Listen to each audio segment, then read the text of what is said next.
بسم الله الرحمن الرحيم. الحمد لله رب العالمين. أرسل رسوله بالهدى ودين الحق ليظهره على الدين كله ولو كره المشركون.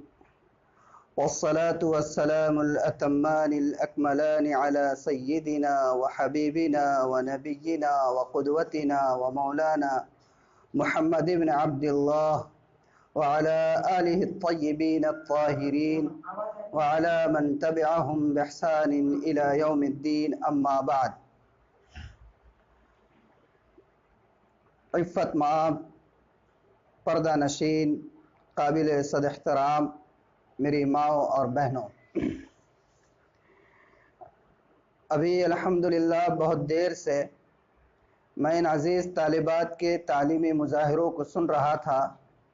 ماشاءاللہ بہت ہی دلچسپ اور خوبصورت انداز میں ان بچیوں نے اپنی صلاحیتوں کا یہاں پر مظاہرہ کیا. اللہ تعالیٰ ان ننھی منی بچیوں کی اس تعلیمی مظاہرے کو قبول فرمائے اور ان کو یہاں پر مظاہرہ کرنے والے تمام ہی اساتذہ کرام کو بھی اللہ تعالیٰ قبول فرمائے. خواتین، آپ جانتی ہیں کہ اس وقت یہاں پر آپ دو مناسبتوں سے جمع ہوئی ہیں. پہلی مناسبت تو یہ ہے کہ ان ننھی منی بچیوں کے تعلیمی مظاہرے کو آپ نہ صرف ایک دیکھیں اور سنیں، بلکہ دوسری نسبت اس کی یہ ہے کہ آج کا جو دن ہے وہ بہت اہم دن ہے. آپ جانتی ہیں الحمدللہ کہ آج کا دن جو شب برات کے نام سے سورج کے غروب کے بعد شروع ہوگا، وہ سال بھر کے تمام دنوں کے اندر اس کی ایک بہت بڑی عظمت بیان کی گئی ہے، اور اسی کے حوالے سے کچھ باتیں گوشے گزار کرنے کا مجھے حضرت مفتی عبدالرزاق صاحب مظاہری دامت برکاتہم العالیہ نے حکم دیا ہے. تو چند باتیں میں اس کے حوالے سے اور پھر رمضان کے حوالے سے بھی آپ کے گوشے گزار کروں گا.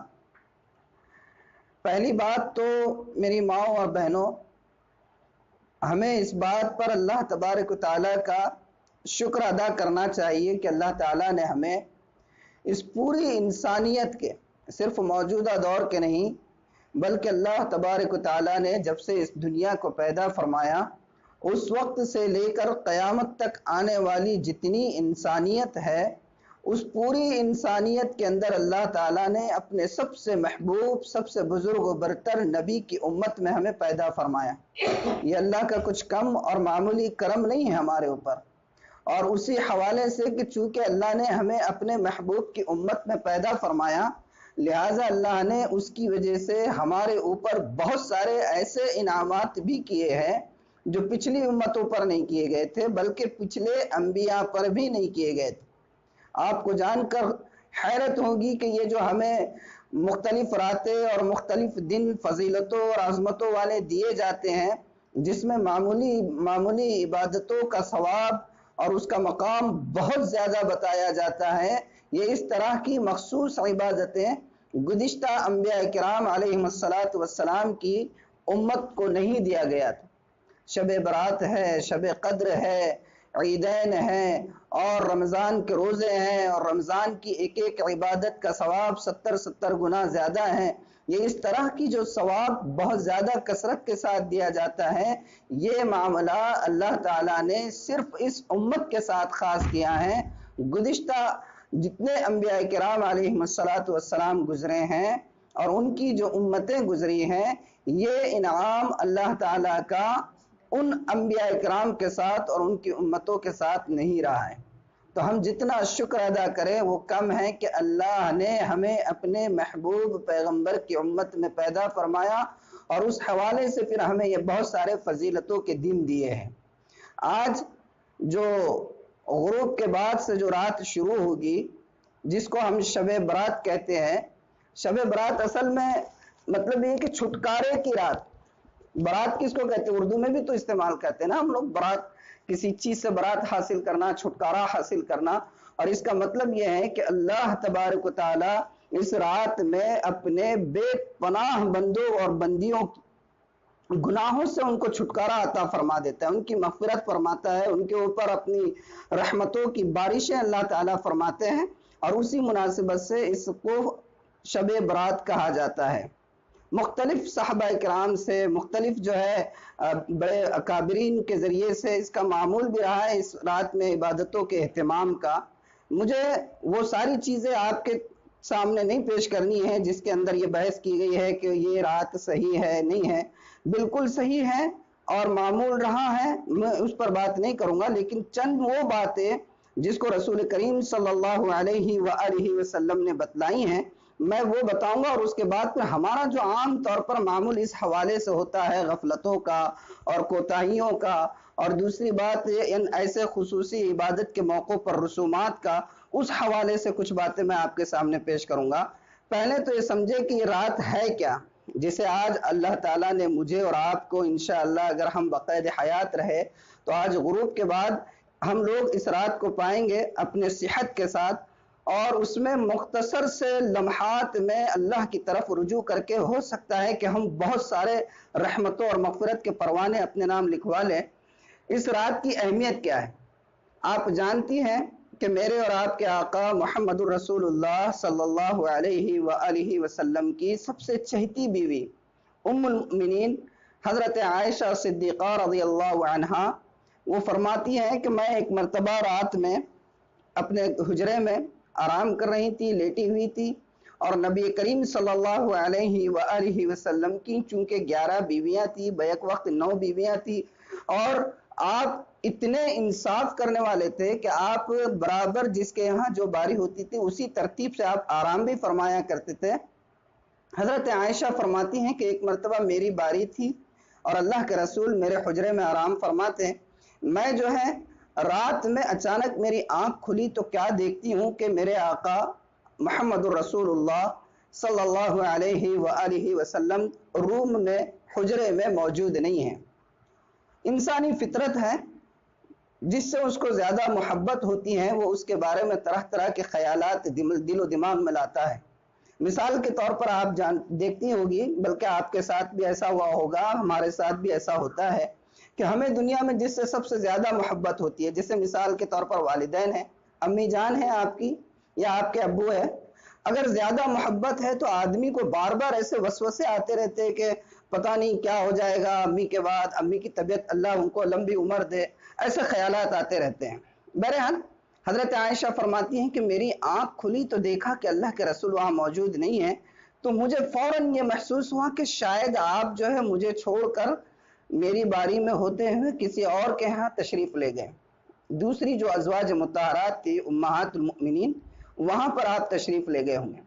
تو کہتی ہے کہ میں نکلی کہ میں دیکھوں ذرا کہ کہاں پر ہیں آپ، تو اس وقت جو حجرہ تھا آپ صلی اللہ علیہ وآلہ وسلم کا، حضرت عائشہ کا مسجد نبوی میں، اور آج بھی وہیں پر ہے، تو مسجد نبوی سے بالکل متصل جو ہے وہ بقیع الغرقد نام کا قبرستان ہے، آج بھی ہے، جیسے اللہ کے رسول کے عہد مبارک میں تھا وہ قبرستان آج بھی ہے، بلکہ مسجد کی باؤنڈری ہی کے اندر وہ قبرستان کی حد شروع ہو جاتی ہے۔ حضرت عائشہ فرماتی ہیں کہ میں نکلی تو میں نے دیکھا کہ اللہ کے رسول صلی اللہ علیہ وآلہ وسلم اس رات کی تاریکی کے اندر قبرستان میں پہنچے ہوئے ہیں۔ میں جب وہاں پر گیا، اللہ کے رسول نے میری آہٹ کو پہچان لیا اور آپ نے کہا کہ عائشہ یہاں تک آ گئی ہو تو کیا آپ کو یہ محسوس ہو رہا تھا کہ اللہ اور اس کے رسول تمہارے ساتھ خیانت کریں گے؟ تمہاری باری ہوتی ہوئی جو ہے تمہارے پاس سے نکل کر کسی اور زوجہ محترمہ کے پاس چلے جائیں، ایسا ہو سکتا ہے؟ بات دراصل یہ ہے کہ آج شعبان کی 15ویں رات ہے۔ کیا فرمایا اللہ کے رسول نے؟ آج شعبان کی 15ویں رات ہے، اور پتہ ہے کیا ہے؟ یہ رات آپ نے فرمایا کہ اس قدر عظیم ہے کہ آج کی رات میں اللہ تعالی اپنے بندوں کی اس قدر زیادہ مغفرت فرماتا ہے، اور آپ نے اس کو ایک مثال سے بیان فرمایا کہ اس وقت ایک قبیلہ تھا بنو کلب کے نام سے، اور وہ قبیلہ بکریاں چرانے میں بہت زیادہ مشہور تھا، ہر گھر میں بکریاں ہوتی تھی، اور بکریاں بھی ایسی کہ ایک دو نہیں بلکہ ہر گھر کے پاس، صاحب گھر کے پاس بکریوں کا ایک بہت بڑا ریوڑ ہوا کرتا تھا۔ تو آپ نے فرمایا کہ کتنی مغفرت فرماتا ہے اللہ تعالیٰ جیسے قبیلے بنو کلب کی بکریاں ہیں، ان بکریوں کے بالوں کی تعداد کے برابر اللہ تعالیٰ انسانوں کی مغفرت فرماتا ہے۔ اب بتائیے ایک بکری کے جسم پر کتنے بال ہوں گے؟ ہزاروں بال ہوں گے، گن نہیں سکتے آپ نے سے بلکہ ہم میں سے کسی نے آج تک اپنے ہی سر کے بال گن لیے ہیں کیا؟ ایک ایک بکری کے بال بدن پر کتنے بال ہوں گے، اور پورا ایک ریوڑ ایک گھر کی بکریوں کا اور پورے خاندان کی بکریوں کا اگر لگا دیا جائے حساب، نہیں لگایا جا سکتا۔ یہ ایک مثال ہے، ضروری نہیں ہے کہ اسی خاندان کے بکریوں کے بالوں کے برابر ہی اللہ مغفرت فرماتا ہے، یہ تو ایک مثال کے طور پر اللہ کے رسول نے فرمایا، بلکہ اللہ تعالیٰ تو اس سے کئی گنا زیادہ مغفرت فرمائیں، اتنی زیادہ اس رات کی عظمت ہے، فضیلت ہے۔ اور اسی طرح آپ نے ایک حدیث میں فرمایا کہ اللہ تعالیٰ اس رات میں رات کے اندر اپنے بندوں کی طرف متوجہ ہوتے ہیں اور فرماتے ہیں، اللہ کی طرف سے خود اللہ جو ہے اس ساتویں آسمان پر، یعنی کہ جو پہلا آسمان دنیا سے ہے اس پر اللہ تعالیٰ نزول فرماتے ہیں۔ اور یہ بات ذہن میں رہے کہ اللہ نزول فرماتے ہیں، کیسے نزول فرماتے ہیں، وہ سب وہ غیب کی چیزیں ہیں، اللہ تک اس کو جو ہے اپنے اللہ کے رسول نے بتایا نہیں، اس لیے ہمیں اس میں جانے کی ضرورت نہیں ہے۔ بہرحال اللہ تعالیٰ اس آسمان دنیا پر نزول فرماتے ہیں اور وہاں سے باضابطہ ندا لگائی جاتی ہے۔ کیا ندا لگائی جاتی ہے؟ کہ ہے کوئی اپنے گناہوں کی معافی چاہنے والا؟ اب آپ اور میں اپنے گریبان میں جھانک کر دیکھیں، خاص طور پر میں اپنی ماؤں اور بہنوں سے کہوں گا کہ ہماری اپنی روز مرہ کی جو زندگی گھر کے اندر گزرتی ہے، کھاتے پکاتے کپڑے دھوتے اور جھاڑو مارتے ہوئے، یہ تو گنے چنے ہمارے چند کام ہیں، لیکن ان چند کاموں کے درمیان ہماری جو زبان چلتی ہے، ہمارے جو خیالات چلتے ہیں، اور ہماری جو غیبتیں ہوتی ہے اور جو تذکرے ہوتے ہیں اور بہت سارے فیصلے ہوتے ہیں، بہو کے ساتھ معاملات ہوتے ہیں، اور اسی طریقے سے ننن کے ساتھ ہماری جو معاملات ہوتے ہیں، ساس کے ساتھ جو ہوتے ہیں، ان سارے معاملات میں آج کا جو ماحول ہے، میں بہت جسارت کے ساتھ یہ بات کہوں گا کہ ایسا ماحول بنا ہوا ہے کہ شاید میں یہ کہوں کہ ہر منٹ کے اندر ہم اپنے نام اعمال میں بہت سارا گناہوں کا ذخیرہ جمع کرتے رہتے ہیں۔ تو اس میں کوئی مبالغہ نہیں ہو، کوئی مبالغہ نہیں۔ ہم میں سے ہر ایک آنکھ بند کر کے اپنے گھر کی صورتحال کا جائزہ لے تو اس کو یہ احساس ہوگا کہ جو بات ابھی اس وقت کہی جا رہی ہے بالکل سچی ہے۔ اب آپ بتائیے کہ ایک طرف تو ہمارا یہ حال ہے، اور دوسری طرف آج کی رات اتنی عظیم کہ اللہ تعالیٰ کی طرف سے خود ندا لگائی جا رہی ہے کہ ہے کوئی مغفرت کا چاہنے والا کہ میں اس کے گناہوں کی مغفرت کر دوں۔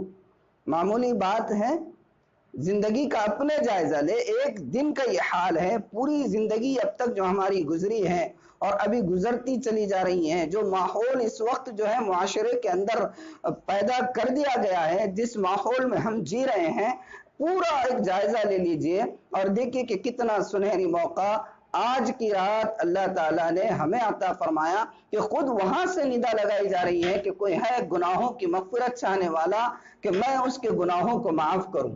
تو آج کی رات کتنی اہم ہے، اور صرف گناہوں کی مغفرت نہیں بلکہ آپ کو بتاؤں کہ اس کے ساتھ اور ندا لگائی جاتی ہے۔ کیا ندا لگائی جاتی ہے؟ وہ ندا بھی میں آپ کو بتا دیتا ہوں، اور اس کے بعد آپ کو لگے گا کہ کتنا بہترین اور کتنا سنہری موقع آج ہمارے ہاتھ آ رہا ہے۔ میری ماں اور بہنوں، وہ بات بتانے سے پہلے میں آپ سے ایک سوال کرتا ہوں کہ آپ میں سے اکثر نے اس وقت جو ہے ہمارے معاشرے میں عورتوں کی خاص طور پر، مردوں سے زیادہ عورتوں کی خاص طور پر جو پریشانیاں ہیں، ان کے جو مسائل ہیں، دواخانوں کے مسئلے ہیں، روزی کے مسئلے ہیں، بچیوں کی شادیوں کے مسائل ہیں، شوہر کام نہیں کر رہے ہیں، اگر کچھ کما رہے ہیں تو کوئی کچھ پی کر ضائع کر دے رہا ہے، یہ سارے مسائل ہیں، اور یہ گٹ کے مسئلے ہیں، کتنی چیزیں سامنے آئی ہیں۔ یہ سب کیوں ہیں؟ رزق کی کمی کی وجہ سے۔ لیکن بتائیے آج کی رات میں اللہ کی طرف سے بھی یہ ندا لگائی جائے گی۔ کیا ندا لگائی جائے گی؟ کہ ہے کوئی رزق کا چاہنے والا کہ میں اس کے رزق کا ذمہ لے لوں اور اس کے رزق کے جو ہے تنگی کو پوری کر دوں۔ کتنا سنہری موقع ہے۔ تو یہ اتنی عظیم رات اللہ تعالی ہمیں آج کی رات میں دعا کرے کہ اللہ تعالی ہمیں جو ہے صحت و سلامتی کے ساتھ زندہ رکھے، اس رات کو واقعتاً جیسے گزارنا چاہیے اس طرح گزارنے کی اللہ تعالی ہمیں توفیق بھی مرحمت فرمائے۔ اتنی عظیم رات ہے، بہت ساری اور بھی چیزیں ہیں، دعائیں ہیں۔ ایک اور حدیث میں ہے کہ اللہ کے رسول صلی اللہ علیہ وآلہ وسلم، حضرت عائشہ فرماتی ہے کہ ایک مرتبہ میری آنکھ کھلی تو دیکھا آپ نہیں ہیں، تلاش کرنے کے لیے نکلی، مسجد نبی میں حجرے سے باہر جیسی نکلی تو مسجد نبی شروع ہو گئی تو دیکھا کہ اللہ کے رسول سجدے میں ہیں۔ حضرت عائشہ کا پیر اللہ کے رسول صلی اللہ علیہ وآلہ وسلم کے قدم مبارک کو لگ گیا تو آپ سجدے میں ہیں۔ حضرت عائشہ فرماتی ہیں میں نے غور سے سننا چاہا تو دیکھا اور سنا کہ اللہ کے رسول سجدے میں ہیں اور دعا کر رہے ہیں۔ اور کیا دعا کر رہے ہیں آپ؟ اللہ کے رسول دعا کر رہے ہیں اللہم انی اعوذ برضاک من سخطک، کہ یعنی اللہ سے، اللہ کے رسول اللہ کے غضب سے پناہ مانگ رہے کہ اللہ میں آپ کی پناہ چاہتا ہوں، آپ کے عذاب سے، آپ کی عافیت کی پناہ چاہتا ہوں، آپ کے غضب سے۔ یعنی ایسی اللہ کے رسول بتائیے، دنیا میں سب سے زیادہ معزز ہستی اللہ کے بعد اگر کسی کا مقام ہے تو آپ انبیاء تو سبھی معصوم ہوتے ہیں، لیکن میرے اور آپ کے آقا تو بالکل آپ جانتی ہیں کہ کیا مقام ہے آپ کا، کہ آپ سردار ہیں تمام انبیاء کے، آپ امام ہیں تمام انبیاء کے، اور کوئی نبی آپ کے مقام کو نہیں پہنچ سکتا ہے۔ کیا آپ سے کبھی کوئی گناہ سرزد ہو سکتا ہے؟ کیا آپ ایسا تصور کر سکتی ہیں؟ اگر ہم یہ تصور بھی کر لیں کہ کبھی اللہ کے رسول صلی اللہ علیہ وآلہ وسلم نے کوئی گناہ کا تصور کیا ہوگا تو شاید اس تصور پر بھی ہم اپنے ایمان سے باہر چلے جائیں، ہیں یا نہیں ہیں؟ لیکن وہ نبی، ایسی برگزیدہ شخصیت، خود اللہ کے غضب سے پناہ مانگ رہی ہے، تو کیا ہمیں ضرورت نہیں ہے ان چیزوں کی؟ یہ تو حدیث میں اس رات کے بارے میں ساری چیزیں ہیں، لیکن میری ماؤں اور بہنوں، اب میں آپ سے یہ پوچھتا ہوں کہ فضیلت اتنی ہے، اہتمام میرے اور آپ کے آقا کا اتنا ہے، اور اللہ کی طرف سے مغفرت کے اور معافی کے اعلانات کا سلسلہ شروع ہونے والا ہے، یہ ساری چیزیں ہیں، اور دوسری طرف معاشرے میں مجھے آپ بتائیے کہ کیا حال ہے، ہم اس رات کو کیسے گزارتے ہیں؟ سب سے پہلا کام آپ کیا کریں گی؟ کرنا کیا ہے؟ اچھا بتائیے کیا کرنا ہے اس رات؟ اب تک کیا کرتے آ رہے ہیں؟ پہلا کام تو حلوائی بنا لیتے ہیں، مٹھائی بنائیں گے، کچھ تو بھی مردے آ رہے ہیں، چراغا کیا جاتا ہے۔ عام طور پر معاشرے میں اللہ کا شکر ہے، اللہ کا شکر ہے، الحمدللہ۔ اب میں یہ نہیں کہوں گا کہ اب ہو رہا ہے، پہلے تو بہت ہوتا تھا، لیکن شہر ناندیڑ کی حد تک تو ہم یہ کہہ سکتے ہیں کہ الحمدللہ ثم الحمدللہ کہ اب یہ خرافات بہت کچھ کم ہو گئی ہے، بہت کچھ کم ہو گئی۔ پہلے ہوتا تھا کہ شب برات آ گئی کہ بالکل حلوہ بنایا جاتا تھا، گھروں میں چراغا کیا جاتا تھا، روشنی کا انتظام کیا جاتا تھا، اور تصور کیا تھا کہ بھئی یہ مردوں کی عید ہے اور مردے گھر میں آئیں گے تو ان کو روشنی چاہیے۔ اب بتائیے، کچھ تو جس نے بھی پہلی مرتبہ یہ بات کی ہوگی اس کی عقل کے اوپر ماتم کرنے کی بات ہے کہ وہ مردہ تو بیچارہ قبر میں کتنے گھٹا ٹوپ اندھیروں کے اندر پڑا ہوا ہے، اس کو اس سے کچھ فرق نہیں پڑ رہا، اور اپنے گھر میں آنے کے واسطے اس کو چراغ لگ رہا۔ یعنی عقل میں آنے والی بات ہے؟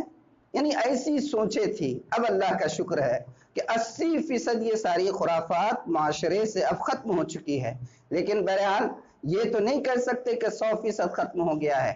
یہ تو خیر خواتین کے حوالے سے ایک دو باتیں میں نے بتائی کہ یہ اس طریقے کا اہتمام شب برات کا خواتین کیا کرتی تھی کہ گھر میں چراغا ہو رہا ہے، مٹھائی بنائی جا رہی ہے اور روشنی کی جا رہی ہے، لیکن اس کے اندر کچھ حد تک سدھار تو آیا۔ لیکن دوسرے پہلو سے یہ دیکھا جائے تو یہ خرافات تو ختم ہوئی، لیکن عبادات جو اصل ہونی چاہیے اس کے اندر کوئی اضافہ نہیں ہوا ہے۔ خالی اب اتنا بڑے بوڑھیوں کو ہم گھر میں سنتے، ماں ہمارے وقت تو بہت چلتا تھا، بہت بناتے تھے، اب کیا آ گئے نئے نئے مولانا آ رہے، نئے نئے پڑھ کے آ رہے، تو انہوں کچھ بھی کرن دے رہے نہیں، تو کچھ بھی بولے تو خالی تک نہیں کر رہے انہوں، حلوہ بنانا اور روشنی کرنا، چراغا کرنا، لیکن عبادت کا ماحول اب تک بھی نہیں بنا۔ یہ خواتین کے حد تک، اور باہر مرد حضرات کا کیا حال ہے؟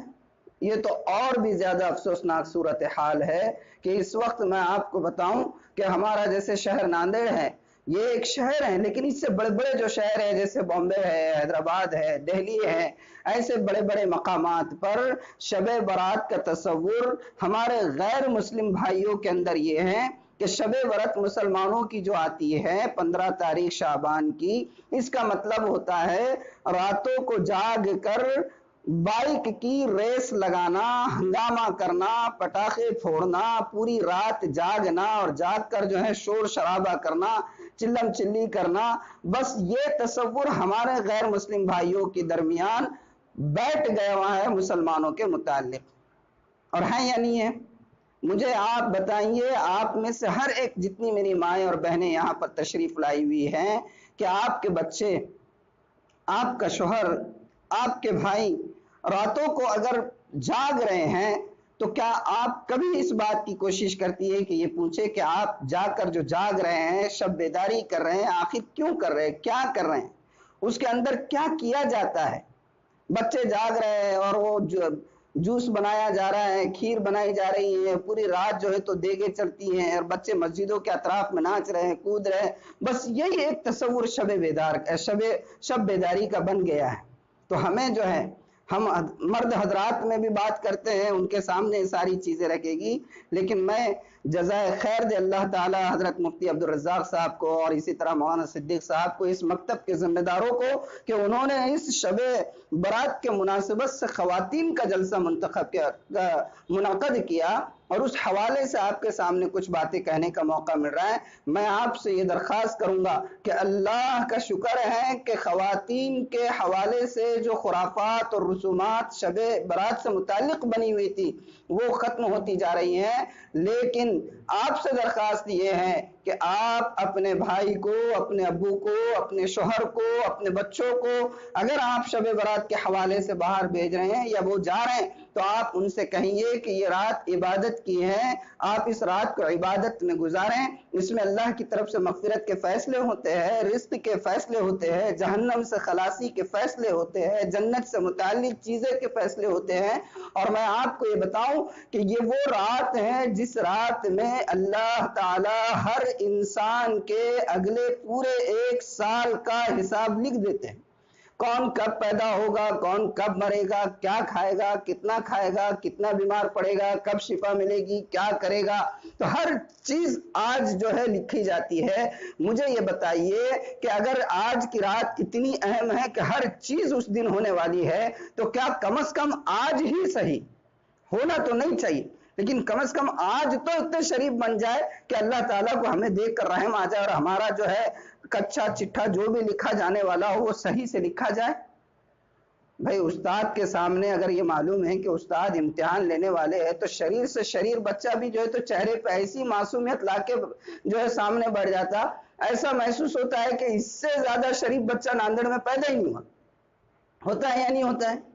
تو اللہ تعالیٰ تو آج پورے سال بھر کا جو ہے پورا حساب لکھنے والے ہیں، رزق لکھنے والے ہیں، زندگی لکھنے والے ہیں، موت لکھنے والے ہیں، شفا لکھنے والے ہیں، صحت لکھنے والے ہیں، ہر چیز کا فیصلہ ہونے والا ہے اور رات میں ہونے والا ہے۔ اور رات میں اگر آپ کے گھر کے مرد حضرات، آپ کے بچے، آپ کے بھائی یہ نکل کر شب بیداری میں بجائے عبادت کے، بجائے اللہ سے مغفرت مانگنے کے، بجائے اللہ سے رزق مانگنے کے، بجائے اپنے مقدر کے صحیح فیصلے اللہ سے کروانے کے، اگر وہ اپنے وقت کو یوں ضائع کر رہے ہیں، وہ جو ہے تو شب بیداری کرتے ہوئے راتوں بھر جو ہے ادھر سے ادھر مٹر گشتی کر رہے ہیں، تو بتائیے کہ اس سے بڑھ کر افسوس کی کیا بات ہوگی؟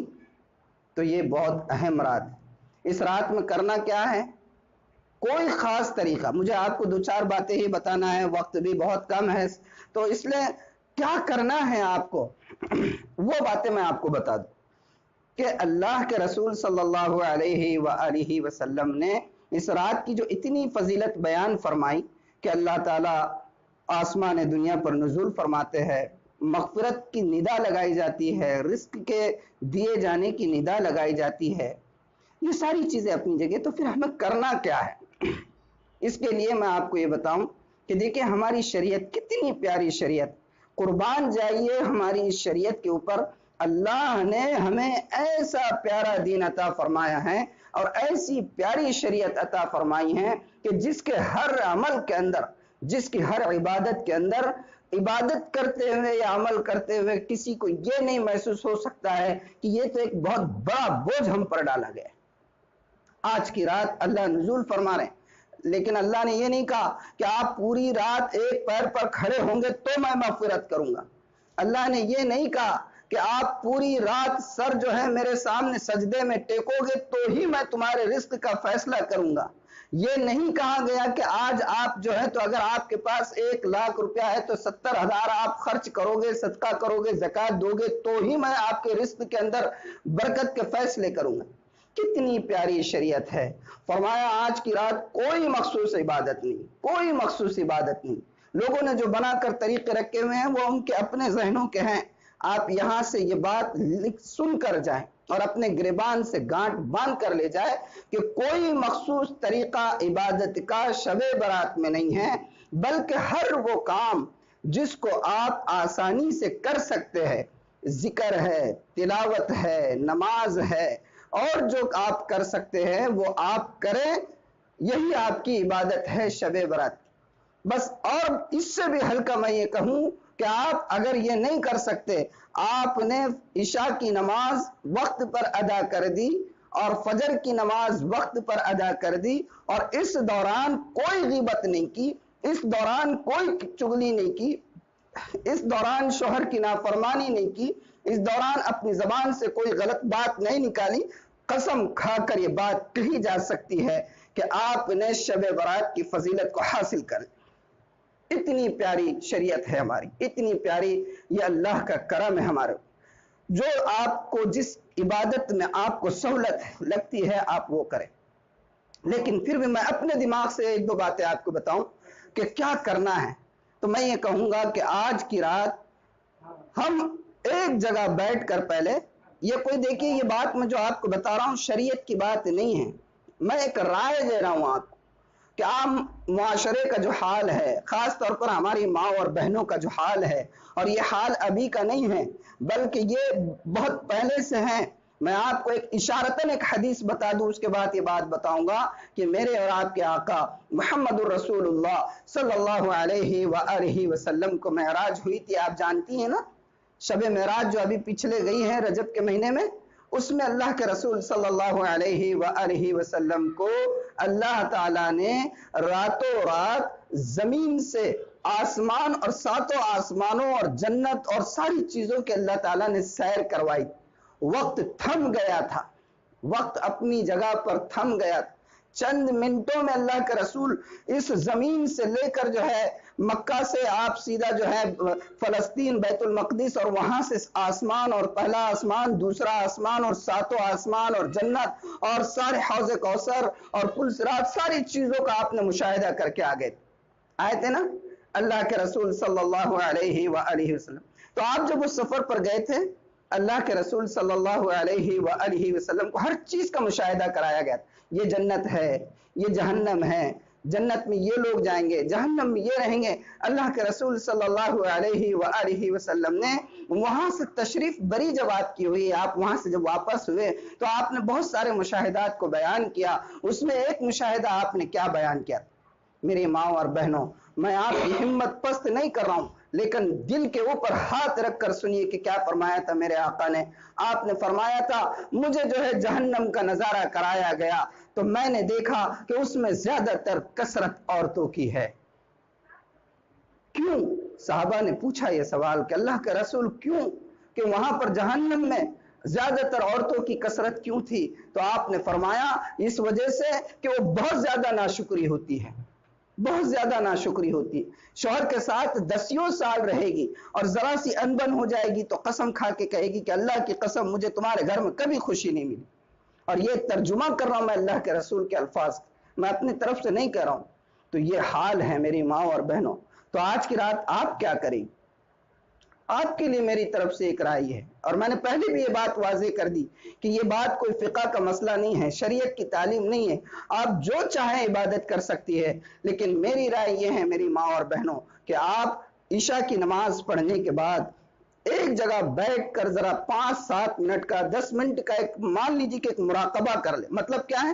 غور کریں, آنکھ بند کریں اور آنکھ بند کر کے غور کریں اپنی شادی سے لے کر بلکہ پیدائش سے لے کر اب تک کی زندگی. میں چھوٹی تھی، میں یہ کرتی تھی، میں یہ پڑھا کرتی تھی، اور میرے یہ جو ہے تو یہ گناہ ہو گیا تھا اور یہ گناہ ہو گیا تھا، اور شادی کے بعد یہ گناہ ہوا اور یہ نیکی کی. پوری زندگی کو 5-10 منٹ آپ غور کریں، اور اس کے بعد جب ساری چیزیں سامنے آ جائے تو سچے دل کے ساتھ، پورے درد کے ساتھ اور پورے قرآن کے ساتھ، پورے سوچ کے ساتھ، پورے دل کی جتنی آپ کی گہرائی ہو سکتی ہے اس کے ساتھ اللہ سے توبہ کرے.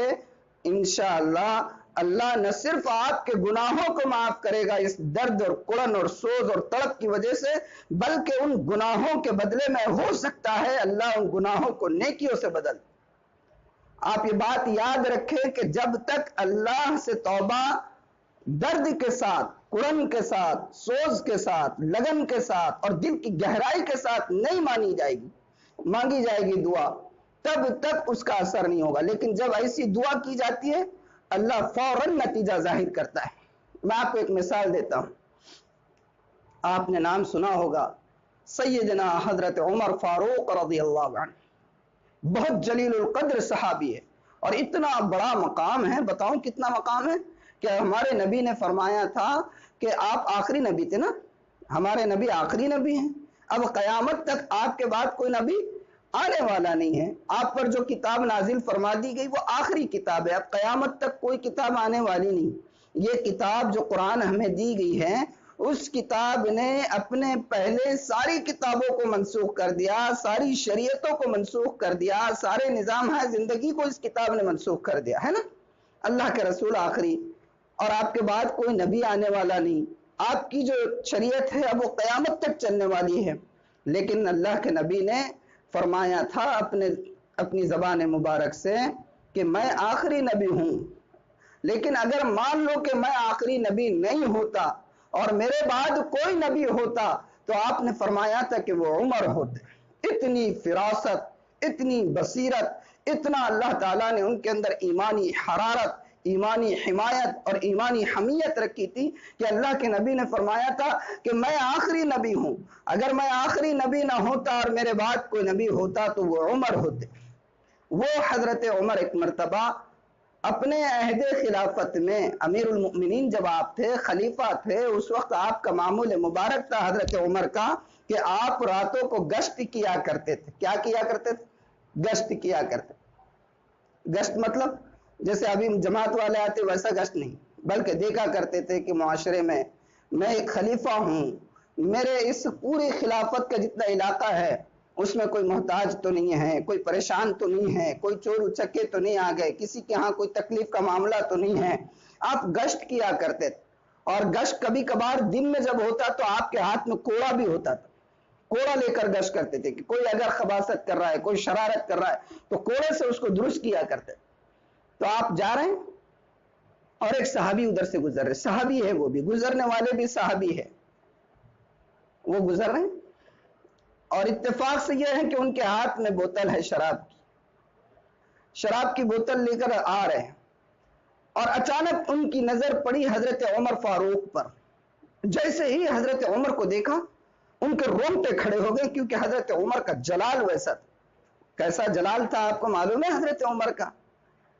اس سے اندازہ لگائیے کہ میرے آقا نے خود فرما دیا تھا کہ عمر جس راستے سے تم جاتے ہو شیطان بھی اس راستے سے بھاگ جاتا ہے. ایسا جلال اللہ تعالیٰ نے حضرت عمر کو عطا فرمایا.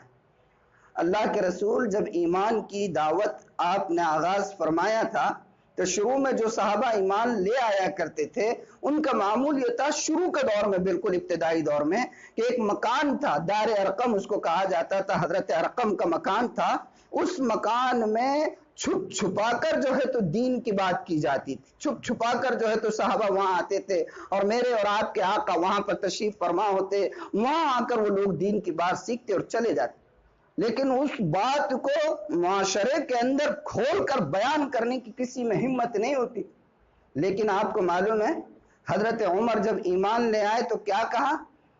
ایمان جیسے ہی لے کر آئے تو کہا کہ اب یہ چھپ چھپا کر کام نہیں چلے گا، اور آپ نے اللہ کے رسول صلی اللہ علیہ وآلہ وسلم کو اور اس وقت جتنے صحابہ تھے ان تمام کو لے کر خانہ کعبہ کے پاس آئے، بلند نعرہ بلند کیا اور اس کے بعد وہاں پر خانہ کعبہ میں ببانگ دہل نماز ادا کی۔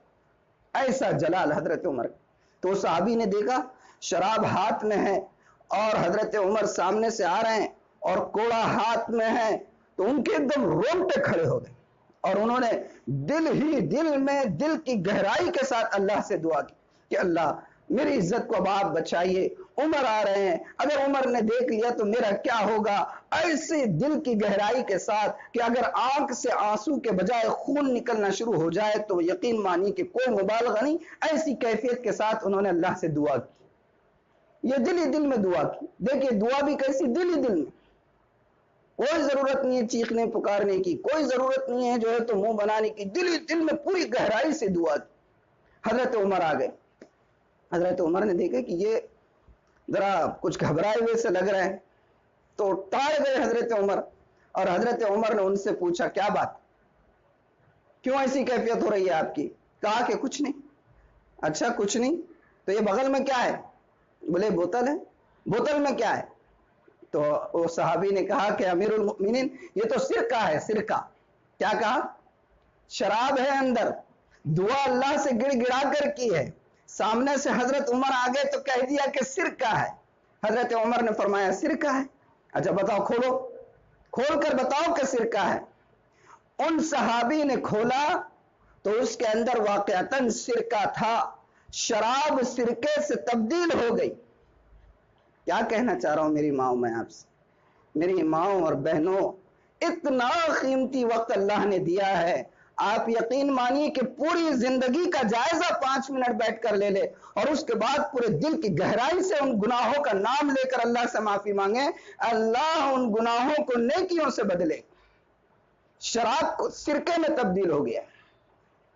ایسی ہمارا رب کوئی معمولی بات ہے؟ آپ جانتی نہیں ہیں کہ کتنا شفیق رب ہم کو ملا ہے۔ دنیا میں کتنے لوگ ہیں کیسے ذلیل ہوتے ہیں، کیسے جو ہے تو خود ہاتھوں سے معبود بناتے ہیں، خود انہی کو ڈبوتے ہیں، خود ان کے اوپر کلر پھینک رہے ہیں، کیا کیا خرافات ہو رہی ہیں۔ کتنا پیارا رب ہمیں ملا ہے، کیسا شفیق رب ملا ہے، ایسا رب ہے کہ اس کے اندر میں آپ کو ایک علمی باتیں بتاتا ہوں، اس کی وضاحت بھی کرتا ہوں کہ ہمارے رب کے اندر انفعالی صفت نہیں ہے۔ یہ عربی کا لفظ ہے انفعالی، اس کا مطلب کیا ہے؟ مطلب یہ ہے کہ کسی ظاہری چیز سے متاثر ہونے کی جو کیفیت ہوتی وہ بات نہیں ہے۔ ہم اگر کسی کو مان لیجئے کہ کوئی غلط کام کرتے ہوئے دیکھ لے تو ہمارے اندر جو ہے تن بدن میں آگ لگ جاتی کہ یار غلط کر رہا، خبیث کہیں کا، نالائق، ایسا ہے ویسا ہے۔ لیکن ہمارا رب ویسا نہیں ہے، وہ متاثر نہیں ہوتا ہے، بہت شفیق رب ہے۔ کتنا شفیق ہے؟ دیکھیں ایک بات یاد آ گئی، آپ کی برکت سے بتاؤں کہ میرے آقا محمد رسول اللہ صلی اللہ علیہ وآلہ وسلم نے فرمایا کہ کل قیامت کے دن حشر کے میدان میں اللہ تعالیٰ اپنے گنہگار بندے سے کہے گا کہ بندے سے کہے گا کہ دیکھو یہ تمہارا نام اعمال ہے اور اس نام اعمال میں تمہارے جتنے گناہ ہیں ان سب کو پڑھ کر سناؤ۔ اب وہ جب ہاتھ میں اٹھائے گا تو دیکھے گا، پہلے تو اس پر ایک نظر دوڑائے گا تو کیا دیکھے گا کہ گناہوں کی ایک لمبی فہرست ہے، لمبی فہرست ہے گناہوں، 70 سال کی، 60 سال کی، جو بھی عمر رہی ہوگی، اور اس کو اللہ تعالیٰ حکم دے رہے ہوں گے کہ تم جو ہے اپنے گناہوں کو پڑھو۔ اب وہ بندہ پڑھنا شروع کرے گا، پہلے ایک نظر دوڑائے گا تو کیا دیکھے گا کہ گناہوں کی لمبی فہرست ہے۔ اب وہ کیا کرے گا کہ جو چھوٹے چھوٹے گناہ ہیں ان کو پڑھے گا اور جو بڑے بڑے گناہ ہیں ان کو نظر انداز کرتا جائے گا، یعنی کہ پڑھے گا نہیں، حالانکہ اللہ سب جانتے ہیں، اس کو بھی پتا ہے کہ اللہ سب جانتے ہیں، لیکن مجمع پورا ہوگا، محشر کا میدان ہوگا، سب کے سامنے بات ہوگی، وہ پڑھتا جائے گا، اپنے چھوٹے گناہوں کو تو پڑھے گا، بڑے گناہوں کو پڑھے گا نہیں، اور اس کے بعد جب پڑھ کر وہ رک جائے گا تو اللہ تعالیٰ کہیں گے پڑھ لیے اپنے گناہوں کو؟ دیکھیے اللہ سب جانتا ہے، کتنا شفیق ہے ہمارا رب، اللہ سب جانتا ہے۔ وہ یہ کہے گا کہ ہاں میں نے پڑھ لیا اپنے گناہوں کو، تو اللہ تعالیٰ کہے گا کہ پڑھ لیے اپنے گناہوں۔ اچھا یہ جتنے گناہ تم نے پڑھے، یہ نہیں کہے گا کہ جتنے گناہ نام اعمال میں ہیں، کہے گا کہ جتنے گناہ تم نے پڑھے جاؤ میں نے ان تمام گناہوں کو نیکیوں سے بدل دیا.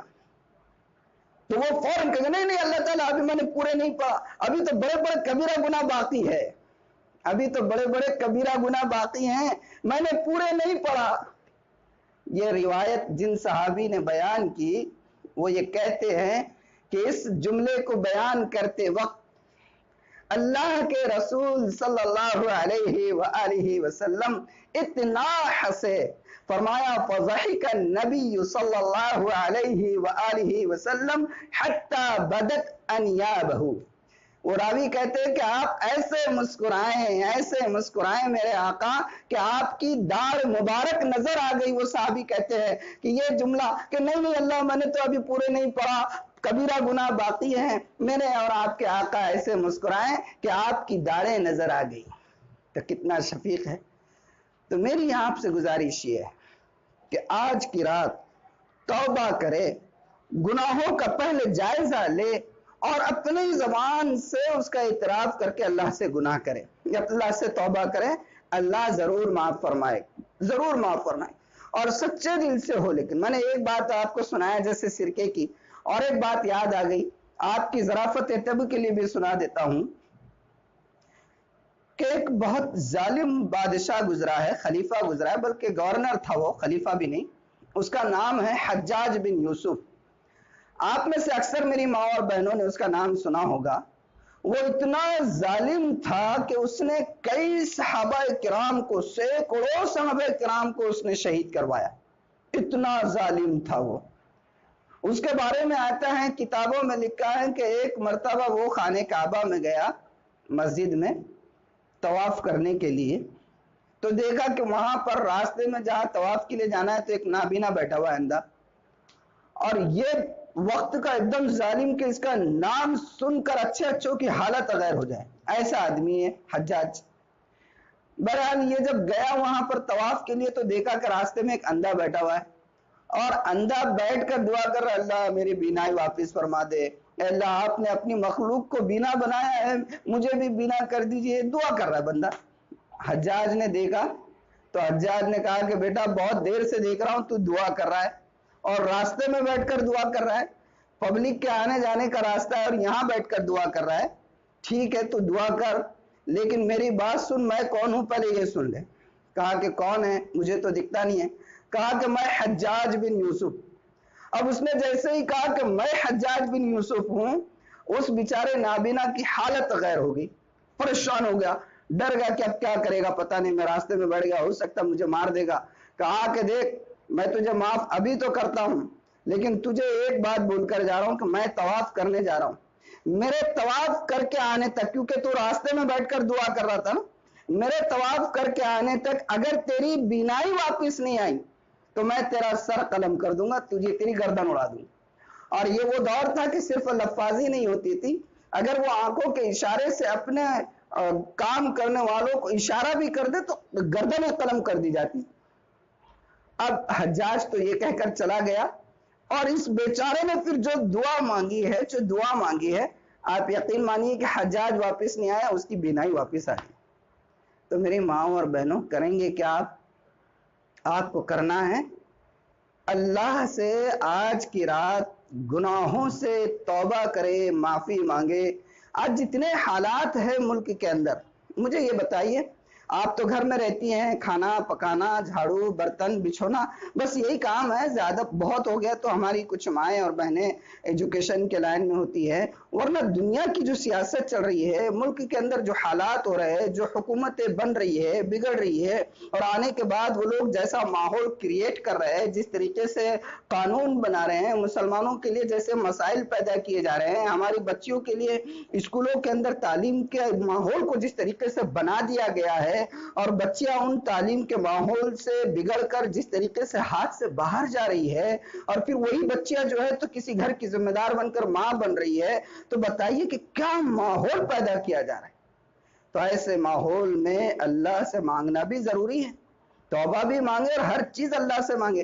مجھے ایک بات بتائیے, یہ سارا دنیا کا کارخانہ ہم بولنے کو تو بولتے ہیں اللہ کے ذریعے سے چلتا ہے, پھر ہمیں یہ یقین کیوں نہیں آتا کہ دنیا میں اگر کوئی ظالم جابر حکومتیں آ رہی ہے، شریعت کے مسئلے ہو رہے ہیں، خواتین کے مسئلے ہو رہے ہیں، طلاق کے مسائل لے آئے جا رہے ہیں اور بہت ساری چیزوں پر پابندیاں لائی جا رہی ہیں، تو کیا اللہ ان سے خوش ہے کہ ان کو جو ہے تو حکومت بنانے کا موقع دے رہا ہے؟ بلکہ بات یہ ہے کہ اللہ ہم سے ناراض ہے، جس کی وجہ سے اللہ نے ان جیسے لوگوں کو ہم پر مسلط کیا ہوا ہے۔ میرے اور آپ کے آقا نے فرمایا تھا، ایک ایک بات آپ کی تو حدیث مبارک آب زر سے لکھنے کے کام کی کہ ہر بات آپ کی ظاہر ہو کر رہی۔ آپ نے فرمایا تھا اعمالکم اعمالکم، کہ تم جیسے عمل کرو گے اللہ ویسے حکمرانوں کو تم پر مسلط کرے۔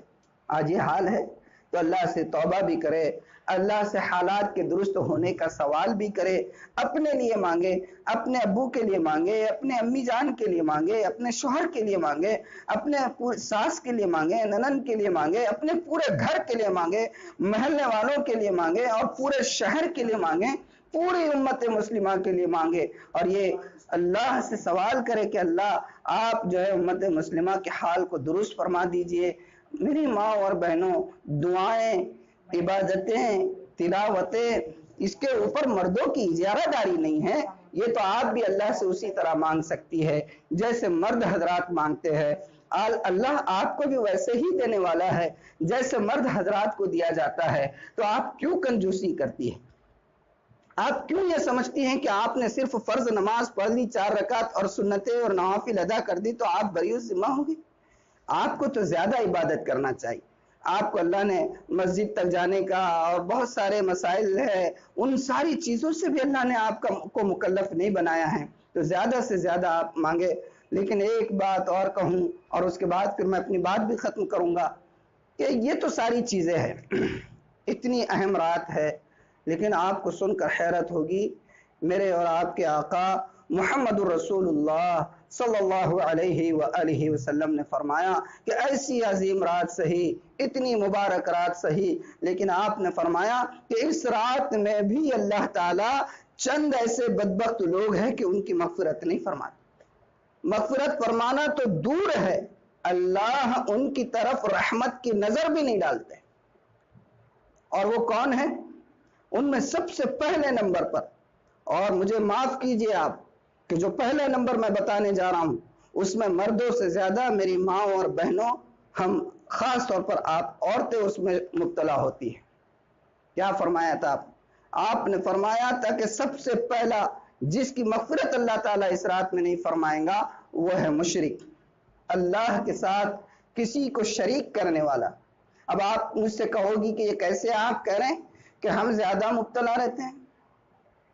تو بتائیے، گھر میں مسائل ہے، تکلیفیں ہیں، پریشانیاں ہیں، ڈاکٹر سے علاج کرانا چھوڑ کر کسی جو ہے فلاں بابے کے پاس، فلاں جو ہے تو عاملوں کے پاس، اور ادھر اور ادھر اور کہاں کہاں سے ڈوریاں لے کر آنا اور تعویذیں لے کر آنا، اور یہ ساری کامیں اگر صحیح ہے قرآن سے تو کسی حد تک درست ہے، لیکن کتنا شرک ہو۔ اللہ کی ذات پر یقین نہیں؟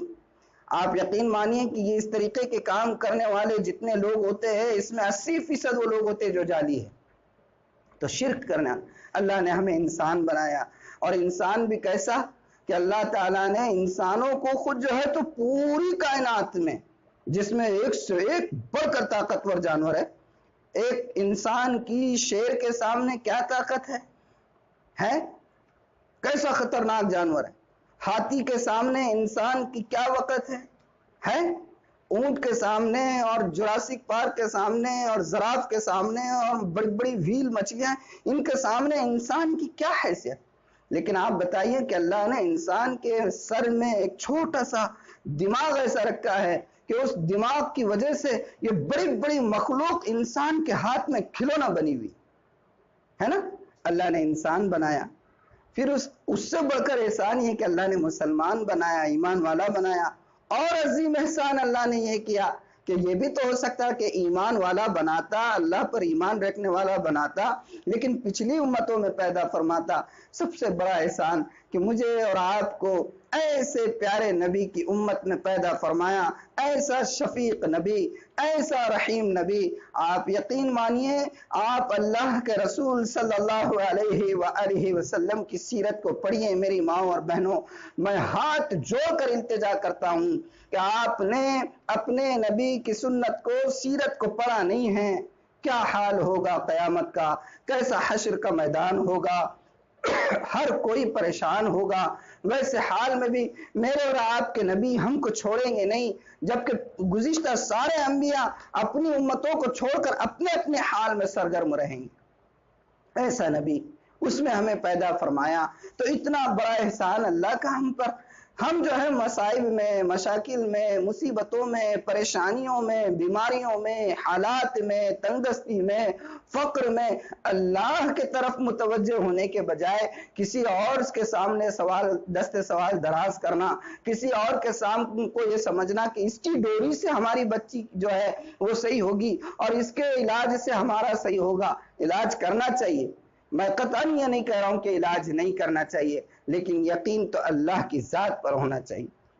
تو فرمایا کہ شرک کرنے والے ہے نا، قرآن میں اللہ نے فرمایا، قرآن تو آپ پڑھتی ہوگی، لیکن افسوس کی بات تو یہ ہے کہ ہماری ماں اور بہنوں نے بس یہ سمجھ لیا کہ قرآن کے حروف کو اٹک اٹک کر پڑھنے کا طریقہ اللہ کے نبی پر اتارا گیا، اس کا مطلب ہم کو سمجھنا نہیں ہے، اس کا ترجمہ ہم کو پڑھنا نہیں ہے، اس کی تفسیر ہم کو پڑھنی نہیں ہے۔ اگر ہمیں نہیں پڑھنا آتا تو ہمیں اپنے شوہر کے ذریعے، ابو جان کے ذریعے، بھائی کے ذریعے، بیٹے کے ذریعے یہ کسی عالم دین سے یہ نہیں کہلوانا ہے۔ آپ نے اور ہم نے قسم کھا کے رکھی ہوئی ہے کہ ہمیں یہ نہیں کہنا ہے کہ ابو آپ جاؤ فلاں مولانا کو بولو کہ خواتین میں تفسیر کا درس شروع کرے اور ان سے کہو کہ ہفتے میں ایک دن ہم کو قرآن کا ترجمہ پڑھ کر سنایا کرے۔ ہم جو ہے کوشش کریں گے، پورے محلے میں کوشش کروں گی اور میری بہنیں کوشش کریں گی اور ہم سب مل کر، دیورانی اور جٹھانی مل کر ہر گھر میں جائیں گے اور وہاں پر یہ کہیں گے کہ ہم اپنے محلے میں مولانا کا ایک دن کا قرآن کا درس اور تفسیر کا نظام کرتے رہیں گے۔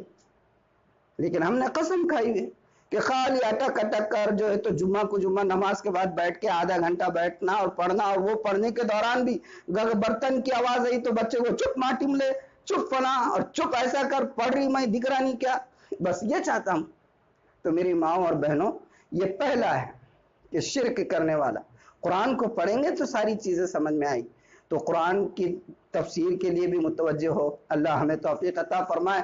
بہرحال اور بھی دوسرے کچھ لوگ ہیں جن کے بارے میں اللہ کے رسول نے فرمایا، میں سب کے اوپر تو بات نہیں کروں گا، لیکن عام طور پر جس میں ہم لوگ مبتلا ہے، ایسے ہی ایک ہے جس کے بارے میں اللہ کے رسول نے فرمایا، شرابی ہے، لیکن میں شرابی کے بارے میں اس لیے بات نہیں کروں گا کہ خواتین کا مجمع ہے اور وقت کم ہے، اس لیے میں آگے بڑھتا ہوں کہ دوسرا ایک جن کے بارے میں آپ نے فرمایا کہ زنا کرنے والے۔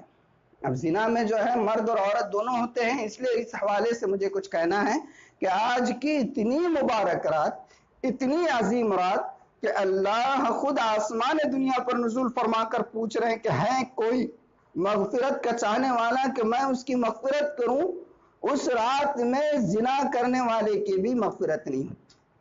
اور میں بہت درد کے ساتھ یہ بات کر رہا ہوں کہ اس وقت ہمارا معاشرہ اس میں بہت بری طرح مبتلا ہوتا جا رہا ہے، اور آپ کو حیرت ہوگی میرے منہ سے، میری زبان سے ان جملوں کو سن کر کہ ہمارا معاشرہ اس مرض میں بہت مبتلا ہوتا جا رہا ہے۔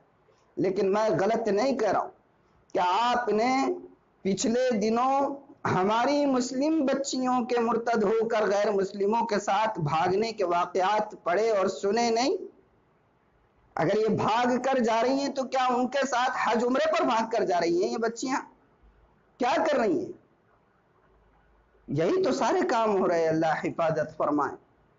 اور پھر اس کے ساتھ ساتھ یہ جو گٹ کا مسئلہ سامنے آیا، کتنی ہزاروں ہماری مسلم ماں اور بہنیں ہیں جو چند معمولی دنیاوی پیسوں کی خاطر جو ہے غیروں سے پیسہ لے کر آ رہے ہیں، اور جب پیسہ پھیر نہیں سکتے ہیں تو اس کے بعد اپنی عصمت کے، اپنی عفت کے، اپنی عزت کے سودے کر رہے ہیں، اور نہ صرف خود سودے کر رہے ہیں بلکہ دوسروں کو ترغیب دلا رہے ہیں۔ اور یہ بات میں اس بنیاد پر کہہ رہا ہوں کہ ہمارے سامنے کئی لوگوں نے آ کر اپنے مشاہدات کو بیان کیا ہے، اس میں بہت مبتلا ہو رہے ہیں، بچیاں بھاگ رہی ہیں، اور میں آپ کو بتاؤں کہ شروع میں جب شراب حرام ہوئی تھی، بالکل اسلام میں جب شراب حرام ہوئی تو ایک ساتھ تو حرام نہیں ہوئی، لیکن جب حرام ہوئی تو اس وقت جو ہے شراب میں استعمال ہونے والے برتنوں کو بھی حرام قرار دیا گیا۔ فقہ کے اندر کتابیں ہیں، اس میں وہ ساری حنتم، دبا، وہ ساری الفاظ ہیں برتنوں کے، ان کو حرام قرار دیا گیا۔ کیوں حرام قرار دیا گیا تھا؟ وہ اس لیے حرام قرار دیا گیا تھا کہ ان برتنوں میں اگرچہ شراب حرام ہوگی، لیکن اگر شراب کے خاص برتن کو استعمال کرو گے تو شراب کی یاد آئے گی اور پھر اس کی وجہ سے شراب کی طرف رغبت ہوگی۔ تو آج یہ زنا کا جو معاملہ ہے، میں میری ماں اور بہنوں بہت درد کے ساتھ کہہ رہا ہوں کہ اس وقت ہر گھر میں جو ٹی وی رکھی ہوئی ہے، اس ٹی وی کا پٹارا وہ ایسا پٹارا ہے، ٹی وی کا وہ پٹارا ایسا ہے۔ ایک بات یاد آ گئی اور وہ بات بتا کر میں اپنی بات کو ختم کروں کہ ہمارے قریبی دور میں ایک بہت بڑی شخصیت گزری ہے، حضرت مولانا شاہ ابرار الحق صاحب نور اللہ مرقدہ، اللہ ان کی قبر کو جو ہے رحمتوں سے بھر دے، اور ان کی قبر کو جو ہے اللہ تعالیٰ جو ہے بالکل جنت نشان بنا دے، کہ حضرت نے فرمایا تھا کہ یہ جو ٹی وی کا جو پٹارا ہے یہ کتے کا زہر ہے۔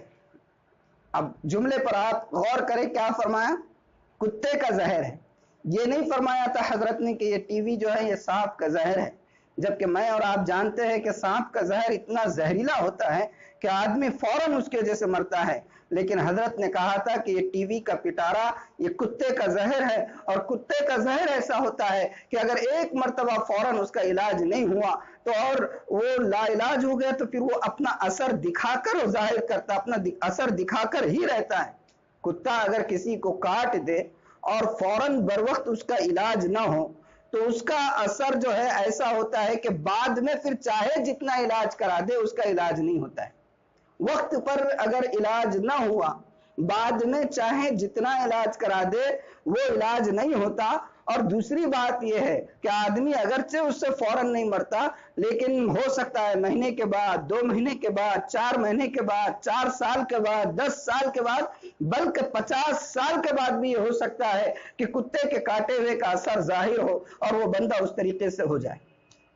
تو حضرت نے فرمایا تھا کہ ٹی وی یہ کا پٹارا یہ کتے کا زہر ہے کہ اپنا اثر دکھا کر رہتا ہے۔ میری ماں اور بہنوں، آج اگر ہم معاشرے میں کسی سے یہ کہتے ہیں کہ ہمیں آپ کے بچی کے بارے میں یہ معلوم ہوا ہے کہ وہ فلاں کے ساتھ جا رہی تھی، تھوڑا آپ خیال کریں، تو بڑے ڈنکے کی چوٹ پر باپ یہ کہتا ہے، بھائی کہتا ہے، اور دوسرے لوگ یہ کہتے ہیں کہ اگر ایسی بات صحیح نکلی تو میں جو ہے تو اس کو اپنے ہاتھ سے گلا دبا کے مار دوں گا۔ لیکن میں یہ کہتا ہوں کہ حالات ایسی ہے کہ بچی کو مارنے کی ضرورت نہیں ہے۔ اگر ایسی بات سامنے آئے تو سب سے پہلے دروازہ بند کر کے چپل لے کے اپنے منہ پہ مارنے کی ضرورت ہے کہ آپ نے ٹی وی کے ذریعے سے اس کے ذہن میں 6 سال کی عمر سے بات ڈالی ہے کہ وہ بچی یہ دیکھ رہی ہے، وہ بچہ یہ دیکھ رہا ہے کہ جو لڑکی کو لے کر بھاگتا ہے وہ ہیرو ہے، جو لڑکی بھاگ رہی ہے وہ ہیروئن ہے۔ اس کے ذہن میں یہ زہر آپ نے بٹایا ہے کہ غیر شادی شدہ ہو کر اور غیر شرعی طریقے سے اور ناجائز طریقے سے کسی کے ساتھ تعلقات قائم کرا کر بھاگ جانا یہ ہیروئن کا کام ہے، اور کسی کو بھگا کر لے جانا یہ ہیرو کا کام ہے۔ تو مجھے بتائیے کہ آپ نے اس کے ذہن میں بچپن میں جب ایسی بات ڈالی ہے تو آپ کس بنیاد پر اس سے توقع کر سکتے ہیں کہ وہ صحیح پروان چڑھے گی اور معاشرے کے اندر صحیح اسلامی طریقے سے زندگی گزارے؟ قصوروار کون ہے؟ اور اس سلسلے میں اور ایک کوتاہی جو ہمارے معاشرے میں ہوتی ہے وہ یہ ہے میری ماں اور بہنوں، میں خاص طور سے آپ سے کہوں گا کہ ہماری بچیوں کی جب نسبتیں طے ہوتی ہے، بات چیت ہو جاتی ہے، رسم ہو جاتا ہے، تو ہمارے مسلم گھرانوں میں اب یہ ماحول بنتا جا رہا ہے کہ بات چیت تو ہو گئی، رسم تو ہو گیا، تاریخ تو طے ہو گئی، اگرچہ شادی نہیں ہوئی ہے، سمجھتے ہیں چونکہ رسم ہو گیا، بات چیت ہو گئی ہے، اب بچہ اور بچی کو آپس میں بات کرنے کی اجازت دے دی جاتی ہے۔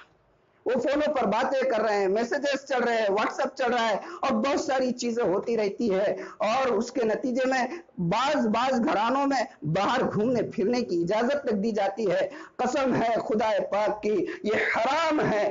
اگرچہ بات چیت ہو جائے، اگرچہ رسم ہو جائے، اگرچہ منگنی ہو جائے، تاریخ طے ہو جائے، لیکن جب تک شادی نہیں ہوئی ہے اس وقت تک بچہ اور بچی کو بات کرنے کی اجازت دینا حرام ہے، حرام ہے۔ یہ الفاظ کو آپ گانٹ باندھ کر لے جائیں، یہ ماحول بن چکا ہے اور اس کے ذمہ دار ہم ہیں۔ بہت سارے واقعات ایسے ہوئے ہیں کہ رسم ہو گیا، بات چیت ہو گئی، تاریخ طے ہو گئی اور اس کے بعد 2 اور 4 مہینے تک یہ سلسلہ چلا اور بعد میں معلوم ہوگا کہ بات چیت ٹوٹ گئی، اور اس دوران ان لوگوں نے جو خباثتیں کی، جو حرام کام کیے، جو گناہ کے کام کیے، یہ سارے کے سارے ان بچوں کے نام اعمال میں جیسے ہوں گے اسی طریقے سے آپ کے نام اعمال میں بھی لکھے جائیں گے۔ تو یہ بہت ساری یہ موبائل کی سہولت دے دینا اور مطمئن ہو جانا کہ ہم نے اپنے بچوں کو جو ہے ماڈرن کیا ہے، قسم خدا کی یہ اس وقت کا بہت بڑا فتنہ ہے۔ یہ جتنے مسائل سامنے آ رہے ہیں اس کے مثبت فائدے کوئی استعمال نہیں کرتا ہے۔ اگر ضرورت نہیں ہے تو خدا را آپ اپنے بچوں کو اس لعنت سے بچانے کی کوشش کریں۔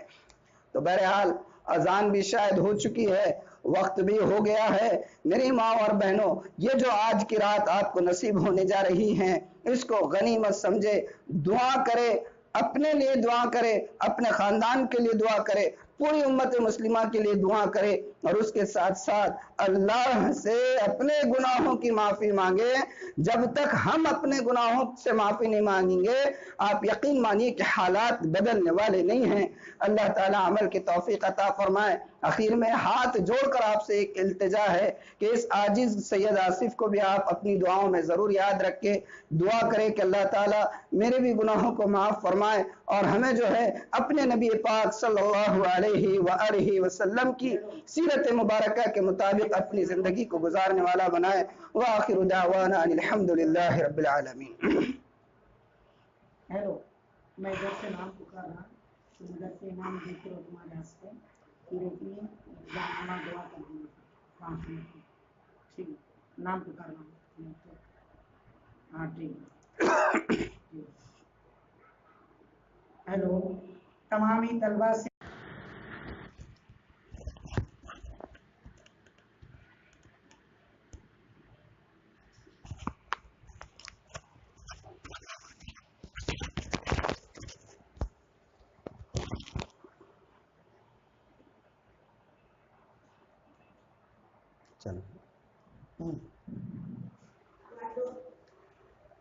بسم اللہ الرحمن الرحیم۔ الحمد للہ رب العالمین، ارسل رسولہ بالہدى ودین الحق لیظہرہ علی الدین کلہ ولو کرہ المشرکون۔